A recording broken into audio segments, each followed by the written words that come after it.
అందరికీ నమస్కారం. జూలై 28 ఈరోజు ప్రపంచ పర్యావరణ పరిరక్షణ దినోత్సవం సందర్భంగా ప్రజలందరికీ పర్యావరణ పరిరక్షణ దినోత్సవ శుభాకాంక్షలు.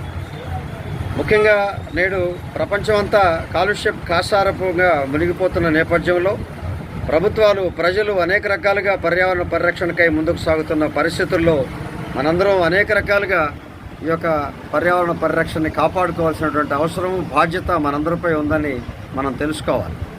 అలాగే ముఖ్యంగా పర్యావరణ పరిరక్షణ దినోత్సవంలో మనందరం కూడా ప్రతి ఒక్కరూ ఒక మొక్క నాటాలి. ఇంటింటా ఆ యొక్క మొక్కల సంపదని పెంచుకోవాల్సినటువంటి అవసరం.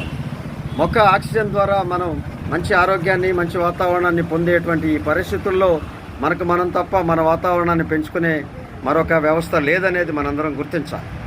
ఈరోజు పర్యావరణ పరిరక్షణలో భాగంగా అనేక రకాలుగా అడవుల నరికివేత, భూముల ఆక్రమణలు, వ్యవసాయ భూములు కూడా ఈరోజు పరిశ్రమల పేరుతో ప్రభుత్వాలు ఆక్రమిస్తున్న తీరు చూస్తే భవిష్యత్తులో భూమి కూడా కరువయ్యే పరిస్థితి నెలకొంటుందనేది మనందరం ఆందోళనగా పడాల్సినటువంటి అవసరం ఉంది. ఈరోజు భూముల పేరుతో, వ్యవసాయ భూముల్ని ఈ యొక్క పరిశ్రమల పేరుతో ఆక్రమిస్తున్నటువంటి ప్రభుత్వం చర్యల్ని మనందరం కూడా కట్టడి చేయాలి. లేదా ప్రభుత్వాన్ని, పాలకులే ఈ యొక్క అంశాన్ని గుర్తించాలి. ఈరోజు వ్యవసాయమే ప్రధాన పరిశ్రమగా ఉన్నటువంటి మన భారతదేశంలో నేడు అనేక రకాల లక్షల ఎకరాలు పరిశ్రమల పేరుతో, అలాగే ఇళ్ల స్థలాల పేరుతో, అనేక రకాలుగా వెంచర్ల పేరుతో ఆక్రమిస్తూ వ్యవసాయ భూమి కరువవుతున్న పరిస్థితులను మనం చూస్తూ ఉన్నాం. ఈరోజు ప్రకాశం జిల్లాలో కరేడు ప్రాంతంలో కూడా వేలాది ఎకరాలని వ్యవసాయ భూముల్ని ఆక్రమిస్తున్నారు. అలాగే అమరావతి పేరుతో ఒకరోజు 40,000 ఎకరాలు తీసుకుంటే మరలా మరో 40,000 ఎకరాలకు ప్రభుత్వం సిద్ధమవుతూ ఉంది.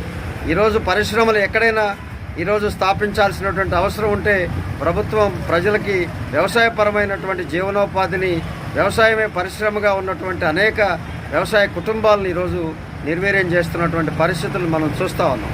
కాబట్టి మనంగా ప్రకృతిని, పర్యావరణాన్ని పరిరక్షించుకునే పరిస్థితుల్లో ప్రజలందరూ చైతన్యమై ఉన్నారు. కానీ ప్రభుత్వం, పాలకులే వెనకబడి ఉన్నారు అనేది మనందరం గుర్తించాలి. తప్పనిసరిగా ఈరోజు ఉన్నటువంటి ఈ పరిస్థితులను చక్కదిద్దేందుకు ప్రభుత్వం ముందుకు రావాలి. పరిశ్రమల పేరుతో భూముల్ని ఆక్రమించేటువంటి విధానానికి కట్టడి చేయాలి. అలాగే ఉన్న భూముల్ని వ్యవసాయ భూములుగా ఉన్నటువంటి పరిరక్షించాల్సినటువంటి అవసరం ఉంది.